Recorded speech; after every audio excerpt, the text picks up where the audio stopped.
सबसे पहले तो पाप की कमाई न खाने का निश्चय करना, अपने परिश्रम से उपार्जित अन्न आदि के द्वारा ही अपना व्यवहार करना। दूसरी, जो वस्तु भगवान को भोग नहीं लग सकती है उस वस्तु को जीवन पर्यंत आहार के रूप में नहीं लेना। विशुद्ध वेद लक्षणा भारतीय देसी गाय के दूध दही घृत से बने हुए पदार्थों से ही भगवान की सेवा करना, वही अपने आहार के रूप में लेना। तीसरा, प्रातःकाल जगने से लेकर सोने तक उठते बैठते खाते सोते पीते जगते हर समय नाम का अभ्यास करते रहे। चौथा, नित्य सत्संग करना।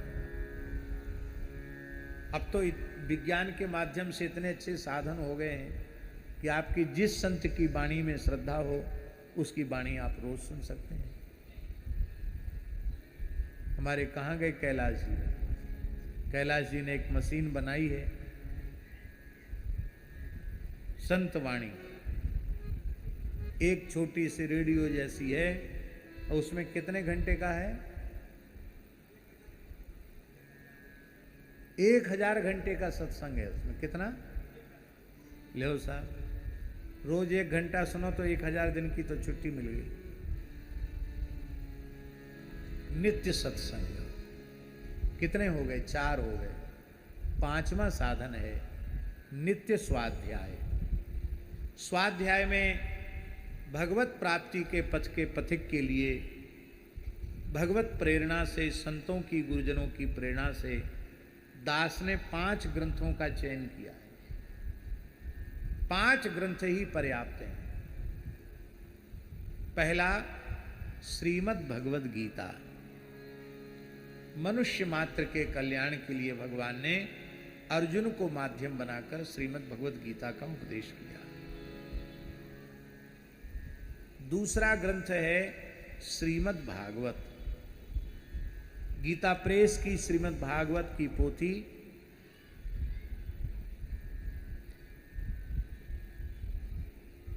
अपने घर में पूजा गृह में विराजमान करना और उसका 1 अध्याय रोज पढ़ना। हिंदी पढ़ लो, कोई संस्कृत की जरूरत नहीं है।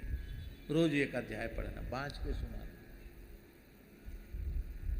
घर में सदग्रंथ अवश्य होने चाहिए।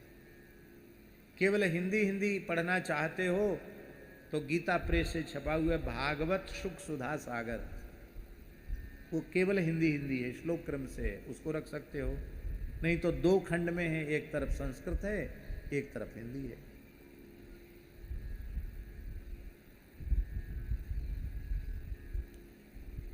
तीसरा ग्रंथ है रामचरितमानस। संपूर्ण शास्त्रों का सार है रामचरितमानस। जीव के कल्याण की कोई ऐसी बात नहीं है जो रामचरितमानस में न हो।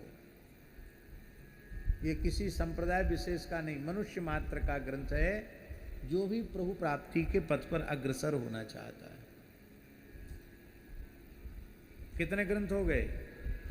गीता, श्रीमद् भगवद गीता, श्रीमद् भागवत, श्री रामचरितमानस। चौथा ग्रंथ है श्री भक्तमाल, भक्तों के चरित्र। भक्तों के चरित्र बहुत जल्दी जीवों को भगवान की ओर बढ़ाते हैं।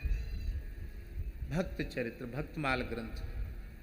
और 5वां ग्रंथ है विनय पत्रिका। विनय पत्रिका तो ऐसा है कि हम आपको क्या कहें। साधक हृदय की कोई भी जिज्ञासा ऐसी शेष नहीं रहती है जो विनय पत्रिका के श्रवण से जिसका समाधान न हो जाए। हमने संपूर्ण विनय पत्रिका पर प्रवचन किया है 15 महीने में लगभग। अब तो 2 खंड प्रकाशित हुए ना मलुकपीठ से, अभी 2 खंड प्रकाशित हुए हैं। पूरा प्रकाशित होते तो 10-12 खंड हो जाए, पर ये जो संतवाणी कैसेट में भी पूरा है, पूरी विनय पत्रिका है। तो विनय पत्रिका बहुत ही कल्याणकारी ग्रंथ है, सब कुछ है। तो ये स्वाध्याय है। तो पहला साधन आहार शुद्धि, दूसरा निरंतर नाम जप, तीसरा नित्य सत्संग, चौथा नित्य स्वाध्याय। और ये सब साधन हैं, साधु संग।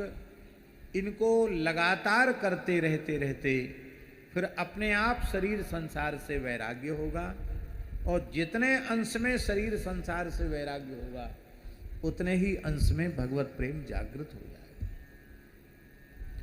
बोलो वृंदावन बिहारी।